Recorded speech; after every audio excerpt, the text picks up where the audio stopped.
Mudik ke kampung halaman menjadi tradisi yang terus berulang dilakukan masyarakat Indonesia ketika Lebaran tiba. Pemerintah pun menyiapkan berbagai moda transportasi untuk melayani pergerakan pemudik. Tak hanya itu, peningkatan infrastruktur dan petugas terkait pun terus dilakukan agar perjalanan pemudik merayakan Hari Yang Fitri bisa berjalan lancar. Pemerintah sendiri memprediksi pemudik tahun ini meningkat jauh dibanding tahun lalu, yaitu 190 juta pemudik. Presiden Joko Widodo pun mengeluarkan imbauan agar masyarakat bisa mudik lebih awal. Tujuannya agar pemudik nyaman dan merasa aman tanpa hambatan melakukan perjalanan. Semoga mudik kali ini bisa berjalan lancar, aman, dan nyaman. Tim TV One mengabarkan.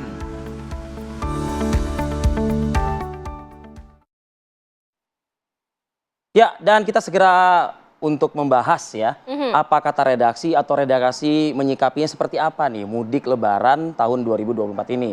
Di studio sudah hadir tampak di layar kaca ada General Manager News Daily dan Gathering dari TV One, Ecep Suardaniasa. Selamat pagi. Assalamualaikum Kang Ecep. Warahmatullahi wabarakatuh. Sehat Kang? Sehat. Lancar puasa? Alhamdulillah. Kang Ecep, tadi dikatakan bahwa 190 juta pemudik di tahun ini mengalami peningkatan dibandingkan tahun sebelumnya, diperkirakan begitu ya. TV One sendiri kan selalu memantau juga kan bagaimana pergerakan arus mudik setiap tahunnya. Untuk tahun ini dari kacamata redaksi seperti apa Kang Ecep? Ya pasti effortnya lebih besar ya, karena kenaikannya hampir 50%. 50% ya? Dari 123 juta pemudik. Tahun ini hampir 200 juta ya, mendekati 200 juta prediksinya. Ini tentu saja kita sama-sama berharap bahwa pelaksanaan mudik ini kan kayak gelaran nasional nih ya. Agenda nasional harus melibatkan banyak instansi gitu, kan, ya. Melibatkan jutaan orang gitu ya. Bukan fardu ain ya, wajib. Betul. Tapi kita tentu saja bersyukur ya dari tahun ke tahun terus mengalami perbaikan, dan kita berharap juga tahun ini tujuan mudik utamanya adalah bagaimana mudik berjalan dengan baik, lancar, dan utama selamat ya. Semua sehat, selamat. Apapun upaya yang kita lakukan tujuannya kan itu. Goalsnya adalah bagaimana mudik berjalan dengan lancar, aman, dan selamat. Nah kami dari sisi TV One tentu akan memotret berbagai macam sisi ya. Mulai dari keluar masuk kendaraan dari ibu kota keluar kan, kemudian menunjukkan sisi-sisi perbaikan jalan, jalur alternatif, titik-titik kemacetan, dan tim yang dikerahkan dari TV One, termasuk juga 24 jam kita akan menyiarkan pantauan CCTV lewat tv1news.com. Jadi terintegrasi juga ya? Ya, terintegrasi. Jadi sebenarnya ini sangat memudahkan bagi publik, bagi masyarakat ya. Kapan saatnya dia harus mudik, apakah masuk di fase puncak mudik atau mudik sebelum lebih awal justru lebih ya, awal. Bang, Ya sangat fleksibel, tapi pilihan-pilihan ini tentu memudahkan kita semua agar tadi tujuan mudik bisa berjalan dengan baik, lancar, dan tentu saja selamat. Baik itu mudik hingga balik lah ya, bisa dikatakan. Termasuk arus baliknya ya. Puncaknya kemungkinan arus balik diprediksi tanggal 13 mungkin ya, 13 April gitu ya.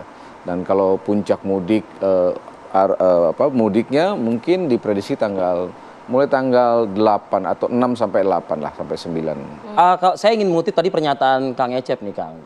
Artinya kan masyarakat bisa mudik dengan aman, nyaman, selamat begitu. Dan juga update informasi juga bisa dimanapun berada. Melalui salah satunya adalah portal kita di tv1news.com kan Kang.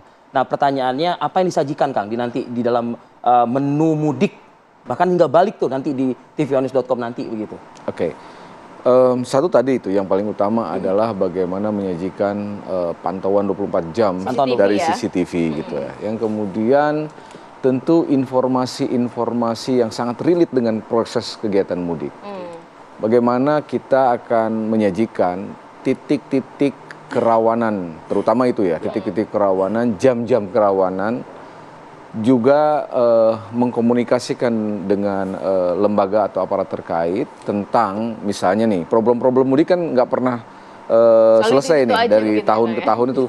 Satu misalnya mobil-mobil yang parkir di bahu jalan. Kan. Ini potensi-potensi itu kami pantau dari CCTV misalnya, kami terjun di lapangan, lalu kami capture, kami laporkan dan kami konfirmasi kepada aparat terkait agar segera dilakukan penanganan. Yang kedua misalnya PKL di pinggir di apa yang muncul secara dadakan di bahu-bahu jalan. Pasar tumpah kayak gitu. Pasar tumpah dan sejenisnya itu kan di sepanjang jalan non-tol selalu muncul dan itu menjadi titik rawanan juga. Nah, itu juga bagian yang kita potret. Termasuk rest area yang sudah overloaded gitu ya Kang ya? Overload kan sekarang dilakukan pengaturan ya. Betul. Keluar masuk dari rest durasi. area. Nah, tapi kan kadang kan juga disiplin dari para pengendara itu juga menjadi kunci ya bagaimana kita bisa mensukseskan proses mudik ini. Dan juga yang tidak kalah penting adalah potensi kerawanan bencana.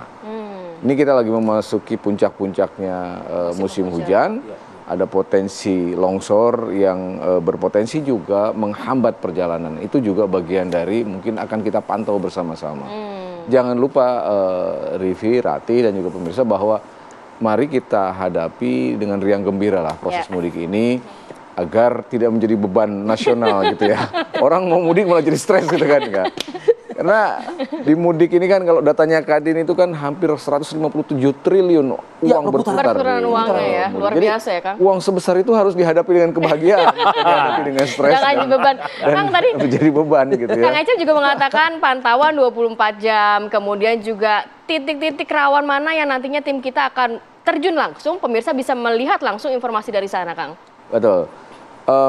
Kita akan kolaborasi dengan layar TV, jadi kita menyiapkan sejumlah alat siaran langsung, alat live gitu ya, dari mulai yang simple sampai yang berat lah gitu ya.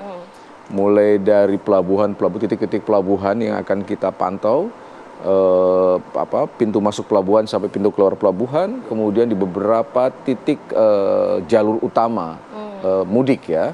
Sampai ke Nagrek, kemudian di Cikarang, kemudian di beberapa titik perbatasan Jawa Tengah, Jawa Barat, ada juga dari nanti di Jawa Timur segala macam. Meskipun memang semua sudah terintegrasi saat ini ya, tetapi tetap pantauan monitoring itu harus kita lakukan. Sehingga ketika ada insiden misalnya kecelakaan, amit-amit kita nggak pengen itu terjadi gitu ya. Tetapi kalau ada kecelakaan serius bisa kita siarkan secara langsung.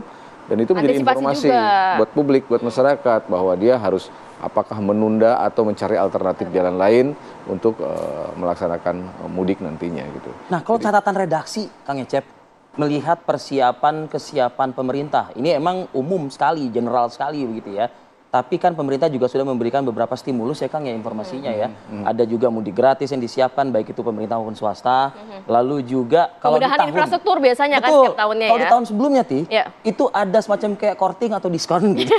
Mungkin catatan redaksi kita apa nih untuk menghadapi yang tahun 2024 ini Kang? Ya itu sangat memberi pengaruh yang sangat efektif ya mudik-mudik gratis. Dan jangan lupa bahwa mudik-mudik gratis ini juga selain meringankan beban masyarakat yang ingin melaksanakan mudik, tingkat kerawanan insidennya sangat kecil. Misalnya dibanding dengan pemudik memakai sepeda motor, lebih baik dimobilisasi lewat kendaraan-kendaraan yang disiapkan oleh pemerintah maupun pihak swasta gitu ya. Dan ini sangat menekan angka kecelakaan di arus mudik gitu ya. Nah, ini saya kira yang paling penting dan sangat positif ya. Itu salah satu evaluasinya. Yang kedua juga tentu perbaikan-perbaikan yang terus dilakukan ini bukan pekerjaan ringan. Gitu. Ini adalah pekerjaan serius bersama. Yang kuncinya apa artinya semua infrastruktur diperbaiki, sistemnya diperhebat, tapi pemudiknya nggak disiplin. Nah itu dia. Itu yang simple saja, sederhana saja dari aspek kontraflow misalnya kan. Kadang-kadang kan ketika aturan itu sudah dicabut sementara orang memaksa untuk masuk misalnya. Atau ada potensi-potensi pelanggaran yang berbasis ketidakdisiplinan para pemudik itu menjadi penyebab terjadinya insiden, kecelakaan dan lain sebagainya. Jadi lepas dari semua upaya yang dilakukan oleh pemerintah, semua stakeholder semuanya akan kembali kepada pemudik gitu ya. Dan itu yang selalu pengen kita awareness. Kita ingatkan kepada pemudik. Siapa sih yang nggak pengen cepat sampai ke kampung halaman, cuma alon-alon asal kelakon aja gitu kan. Selamat sampai tujuan. Sekali lagi gitu. ini hajatan nasional, semua orang punya keinginan yang sama, rasa yang sama, kerinduan yang sama ke kampung halamannya. Karena itu tingkat kesabaran, apalagi di bulan suci Ramadan ini, benar-benar diuji tuh di apa namanya? Ini bagian dari ibadah bulan puasa tuh benar-benar diuji. Menahan emosi selama perjalanan mudik gitu ya kan. Mereka bekerja sehari-hari, ibaratnya ujiannya setengah gitu. Nah ini dalam 1-2 hari di jalanan, full dia ujiannya tuh kayak gitu. Nah untuk kesiapan juga 24 jam pemerintah menjamin keamanan di jalur mudik. Sejauh ini evaluasi untuk tugas keamanan dalam hal ini mungkin Kepolisian Republik Indonesia mungkin ya. Ya saya kira secara objektif harus kita akui bahwa di tahun-tahun sebelumnya pelaksanaan mudik nyaris tidak ada insiden berbasis kejahatan jalanan ya. Mau itu penjamretan, mau itu penyetopan orang di jalan untuk dirampok dan lain sebagainya. Kita nyaris tidak ada mendengar, paling tidak kita tidak pernah memberitakan aspek itu gitu ya. Lebih ke yang menonjol adalah insiden-insiden di jalanan. Lebih ke yang menonjol adalah misalnya bagaimana kendaraan-kendaraan berat yang seharusnya tidak boleh itu masih melintas, memaksakan diri, ada keributan.